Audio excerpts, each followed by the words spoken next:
जैसे कि सभी को पता है कि पीजीटी का ऑफिशियल सिलेबस आउट हो गया है। बहुत सारे स्टूडेंट्स अभी जो पीजीटी के लिए प्रिपेयर कर रहे थे, जो हमारे पास पढ़ रहे हैं, सबके माइंड में यही है कि क्या चेंजेस आए हैं, ठीक है, कि क्या हम जो पढ़ रहे थे क्या वो हमारा बेकार हो चुका है। तो वो आपका बेकार नहीं हुआ है, सिर्फ 30% सिलेबस में चेंज आया है। और जो बाकी, क्योंकि देखो मोस्टली सिलेबस नेट का ही था और वो उसी लेवल का हम लोग आपको प्रिपेयर करवा रहे थे। तो अगर हम सिलेबस की बात करें पीजीटी के, तो उसमें क्या है, फर्स्ट हमारे पास है, क्योंकि जो पेपर 2 है, पेपर 2 जो है उसमें क्या है, क्योंकि पेपर 1 तो जस्ट एक 100 मार्क्स का क्वालिफाइंग नेचर का है। पेपर 1 में आपको मतलब पेपर 2 में आपको क्या है, 80 मार्क्स की फिजिक्स आनी है और 20 मार्क्स की सीडीपी है। तो दोनों की प्रिपरेशन हम आपको करवाएंगे। तो अगर मैं पीजीटी के सिलेबस की बात करूं तो इसमें क्या है, सबसे पहले आता है मैथमेटिकल फिजिक्स, ठीक है, सबसे पहले आता है मैथमेटिकल फिजिक्स। मैथमेटिकल फिजिक्स में क्या है, कॉम्प्लेक्स एनालिसिस है, वेक्टर स्पेसेस है, मैट्रिक्स है, स्पेशल फंक्शंस है, बीटा गामा फंक्शन है, फोरियर लैप्लेस है, ठीक है।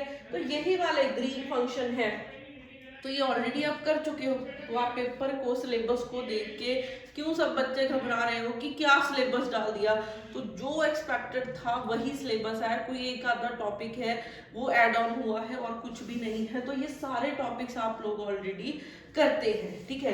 तो जो स्टूडेंट ने नहीं किया है, जो सिर्फ प्लस 1 प्लस 2 की बुक्स लिए बैठे थे, तो पहले भी मैंने आपको बताया था कि अगर आप पीजीटी के लिए प्रिपेयर कर रहे हैं तो प्लस 1 प्लस 2 की बुक्स की जरूरत नहीं है।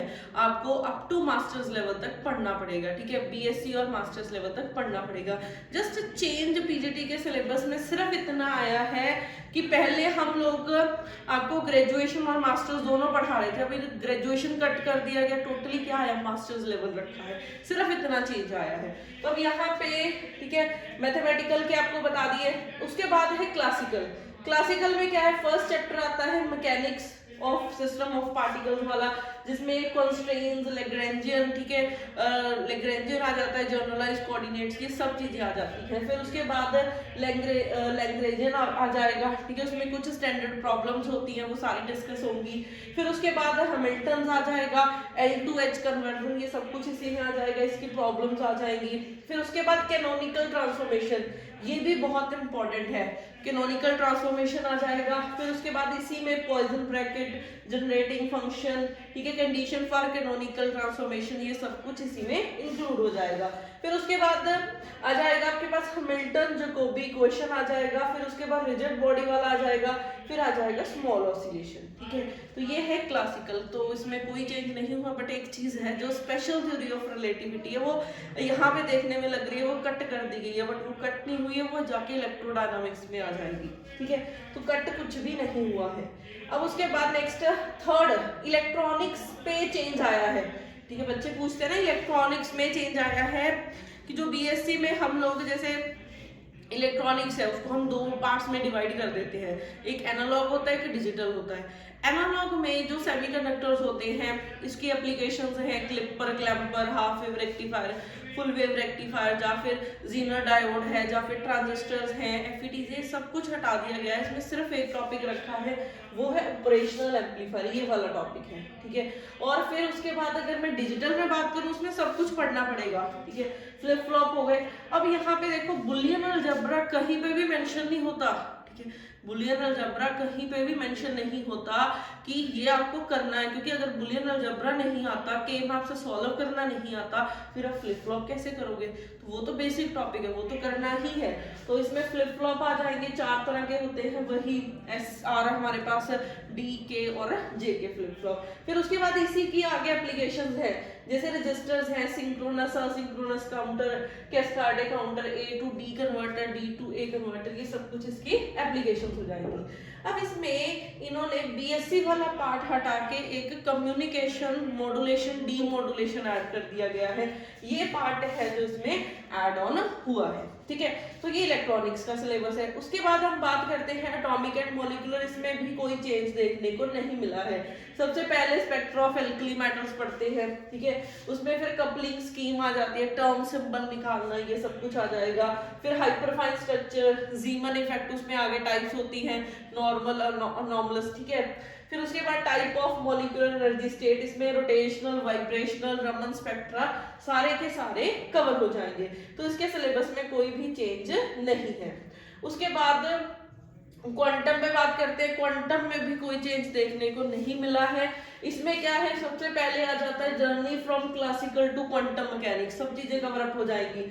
क्या क्या चीजें हम लोग डिफरेंट करते हैं क्लासिकल से क्वांटम में जब जाते हैं, ठीक है, यहाँ से ये सारी चीजें आपको इस सेक्शन में कवर अप हो जाएंगी। फिर ऑपरेटर फॉर्मुलेशन, मैट्रिक्स कैसे बनानी है, ऑपरेटर्स कैसे बनते हैं, पोजीशन का, मोमेंटम का, एनर्जी का, ये सब चीजें आपकी इसमें कवर अप हो जाएगी और इसमें डिफरेंट डिफरेंट प्रॉब्लम्स भी आएंगी, ठीक है। और उसके बाद linear vector space, bra and, ket कैटर नोटेशन, ये सब कुछ चीजें आपकी इसमें आ जाएगी। फिर उसके बाद अप्रोक्सीमेशन मेथड्स हैं, जैसे हम लोग करते हैं time independent perturbation theory, time dependent, degenerate, non degenerate, variational method, WKB method, ये सब चीजें इसमें इंक्लूड हो जाएंगी। फिर उसके बाद सिमेट्री है, कंजर्वेशन लॉज होते हैं, एनर्जी, मोमेंटम, ठीक है, मतलब linear momentum, angular momentum, energy, ये सारे कंजर्वेशन लॉज होते हैं वो इसमें इंक्लूड हो जाएंगे। फिर मैट्रिक्स फॉर्मुलेशन, ये भी हम लोग करते हैं, तो इसमें कोई ज्यादा चेंज देखने को नहीं मिला है। उसके बाद कंडेंस, CMP, इसमें चेंज आया है। इसमें सारी चीजें पहले जस्ट हम लोग सॉलिड की बात करते थे, अभी हम लोग प्लाज्मा और लिक्विड की बात भी करेंगे, ठीक है, जहाँ पे देखो हर एक में बाइंडिंग इन सॉलिड हो गया। फिर ये तो लेटेस्ट वाइब्रेशन वाला चैप्टर होता है ना CMP में, वो वाला चैप्टर है फर्स्ट। तो फिर latest dynamic and thermal properties हो गया, ठीक है, ये सब चीजें हैं, जैसे एनर्जी बैंड थ्योरी है, ट्रांसपोर्ट थ्योरी है, ये हमने सब चीजें लिक्विड में भी करनी है और सॉलिड में, मतलब इसमें प्लाज्मा थ्योरी ऐड ऑन हुई है। बाकी जैसे CMP में हम लोग यूनिट सेल करते हैं, क्रिस्टल स्ट्रक्चर, फिर उसके बाद लेटेस्ट वाइब्रेशन, फिर बैंड थ्योरी, सब चीजें देखो डिट्टो सेम है, कोई भी चेंज नहीं है, ठीक है। उसके बाद डाइलेक्ट्रिक वाला करते हैं, ये भी सेम है, लिक्विड क्रिस्टल आ गया है कि लिक्विड्स के बारे में स्टडी हमने करनी है, ये चीज हम पहले नहीं करते थे, ये वाली चीज न्यू ऐड ऑन हुई है। फिर उसके बाद स्टैटिस्टिकल फिजिक्स, अब सबको लग रहा होगा कि इसमें से थर्मो काट दी गई है सिलेबस में से, काटी नहीं है, ये अंदर प्रेजेंट है स्टैटिस्टिकल के, ठीक है। जैसे ये फर्स्ट जो है fundamental principle of statistical physics और थर्मोडायनामिक प्रॉपर्टी, ये सारा आपका थर्मो का पार्ट आ जाता है, ठीक है। फिर उसके बाद Gibbs distribution, ideal gases, non ideal gases, ये सारा उसका पार्ट है। फिर उसके बाद स्टैटिस्टिकल में फर्मी एंड बोस डिस्ट्रीब्यूशंस, ठीक है, डिफरेंट डिफरेंट पार्टिकल्स क्या होते हैं, क्लासिकल पार्टिकल, फर्मियोन, बोसोन, ये सब चीजें आपकी इसमें कवर अप हो जाएंगी। और properties of matter at very low density, ठीक है, ये सारा CMP का पार्ट है। इसमें कैनोनिकल फंक्शन निकालना, ये सब चीजें आ जाती हैं। फिर उसके बाद आ जाता है न्यूक्लियर फिजिक्स। न्यूक्लियर फिजिक्स में वही सबसे पहले लिक्विड ड्रॉप मॉडल होता है, फिर शेल मॉडल आ जाता है, ठीक है। फिर उसके बाद न्यूक्लियर जैसे क्वार्टर पोल मूवमेंट निकालना, फिर अल्फा डीके, बीटा डीके, फिर आ जाता है गामा डीके, ये सब चीजें इसी में आ जाएंगी, ठीक है। उसके बाद फिर कंजर्वेशन लॉज है, ये आपका किसका पार्ट हो जाता है, ये पार्ट हो जाता है आपका पार्टिकल फिजिक्स का, ठीक है। न्यूक्लियर फिजन वगैरह, फिर क्लासिफिकेशन ऑफ एलिमेंट्री पार्टिकल, ये भी आपका पार्टिकल फिजिक्स का पार्ट है।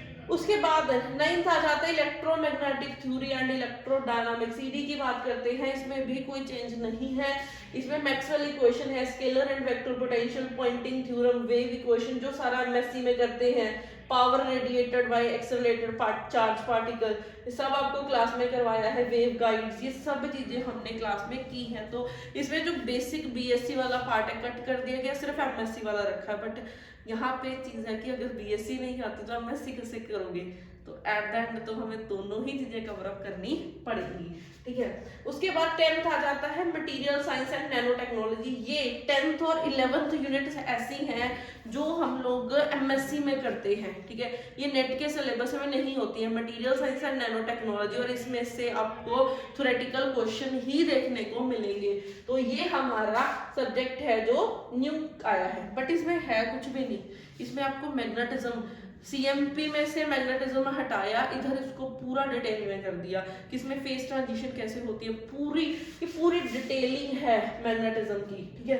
तो इसमें से डरने वाली बात नहीं है कि नैनो टेक्नोलॉजी से डर जाओगे, कहाँ से आ गया, हमने नहीं पढ़ा। तो ये सिर्फ मैग्नेटिज्म के बारे में है, और मैग्नेटिज्म के बारे में हम ऑलरेडी पढ़ते हैं सीएमपी में, ठीक है, इसको थोड़ा सा और डिटेल में करेंगे। फेस ट्रांजिशन सब कुछ ये मैग्नेटिज्म के बारे में है, ये सब कुछ हम लोग डिटेल में करेंगे और इसी में नैनो टेक्नोलॉजी के बारे में भी आएगा, ठीक है। उसके बाद 11th unit computational methods in physics, ये भी न्यू पार्ट है जो ऐड ऑन हुआ है, ये नेट के सिलेबस में नहीं होता है, तो ये पीजीटी फिजिक्स में ऐड ऑन किया गया है। इसमें डिफरेंट मेथड्स हैं, ठीक है, जैसे बाइसेक्शन मेथड है, एरर एनालिसिस है, मोंटे कार्लो मेथड है, तो इंटीग्रेशन, डिफरेंशिएशन, इंटरपोलेशन, ठीक है, ये सारे मेथड्स हैं जो आपको कंप्यूटेशनल फिजिक्स में करने हैं, ठीक है। तो ये था हमारा फिजिक्स वाला पार्ट जिसमें 11 यूनिट से पहले 9 पढ़ा रहे थे, अब 11 पढ़ानी है, तो डरने वाली बात नहीं, कवर अप हो जाएगा, ठीक है, तो सब करवाएंगे आपको। और उसके बाद पार्ट 2 बीएड का 20 मार्क्स, ये फ्री के नंबर है, या बीएड में करते हो, अगर नहीं भी करते, ये एज कम्पेयर टू फिजिक्स, ठीक है, वो बहुत इजी है। तो इसमें आपको यहाँ पे, ठीक है, जो स्टूडेंट्स को लगता है ना जिन्होंने बहुत गैप पड़ गया है, तो इनके लिए ये 20 मार्क्स फ्री के नंबर है, बहुत आराम से कैच करोगे आप चीज़ों को, ठीक है। और फिजिक्स भी कोई ज़्यादा इजी नहीं है, ठीक है, मतलब ज़्यादा डिफिकल्ट नहीं है, जिस लेवल की हम कर रहे थे उसी लेवल का सिलेबस आया है। तो यहाँ पे इसमें काफ़ी 20 मार्क्स का जो जैसे foundation of education system add हुआ है, और teachers education and related topics हैं, पेडागोजी है, teaching learning experience, information technology in teaching learning process, ये सब कुछ आपका ऐड ऑन हुआ है। तो जो भी स्टूडेंट पीजीटी के लिए प्रिपेयर कर रहे हैं, पहली चीज तो बच्चों के माइंड में ये चीज आ रही है कि पेपर कब होगा, तो आपका जो पेपर है वो आफ्टर इलेक्शन ही होने जा रहा है, तो उस अकॉर्डिंग ही आपका सिलेबस टाइमली होगा, रिविजन भी हम करवाएंगे, प्रॉपर सब कुछ रहेगा। और यहाँ पे जो स्टूडेंट लाइक बैच हमारा परचेज करना चाहते हैं, इसके हमारे ऑनलाइन बैचेस चल रहे हैं और आज ही हमारा इसका बैच स्टार्ट हुआ है। इसमें क्लासिकल, मैथमेटिकल और न्यूक्लियर अभी न्यू स्टार्ट हुए हैं कल ही, तो आप उसको ज्वाइन कर सकते हैं। बाकी जो निकल गया है उसकी आपको रिकॉर्डिंग मिल जाएगी। और बाकी आप हमारी टेक ऐप भी इंस्टॉल कर सकते हैं, आप हमारी टेक ऐप इंस्टॉल कर सकते हैं प्ले स्टोर से। जो भी स्टूडेंट स्टडी मटेरियल्स या फिर बैच परचेज करना चाहता है, आप दिए गए नंबर पे कॉल भी कर सकते हैं। तो अगर आप भी इनकी तरह फर्स्ट अटेम्प्ट में पेपर क्लियर करना चाहते हैं तो आप भी हमारे ऑनलाइन बैचेस ज्वाइन कर सकते हैं। तो सिलेबस की अगर मैं बात करूं तो कोई ज़्यादा वेरिएशन देखने को नहीं मिली है, ये हम ऑलरेडी करते हैं, ठीक है, आपको पढ़ाई गई है, बस थोड़ी बहुत एडवांस हुई है, वो सारी चीज़ें हम लोग कवर अप कर लेंगे। तो जो भी स्टूडेंट प्रिपेयर कर रहे हैं, अपनी प्रिपरेशन को इस अकॉर्डिंग करो कि 2 से 2.5 मंथ में आपका सिलेबस कंप्लीट हो, फिर रिवीजन के लिए टाइम बचे, ठीक है, टेस्ट दो ताकि आप अच्छे से उसको प्रिपेयर कर पाओ। मिलते हैं हम लोग नेक्स्ट वीडियो में।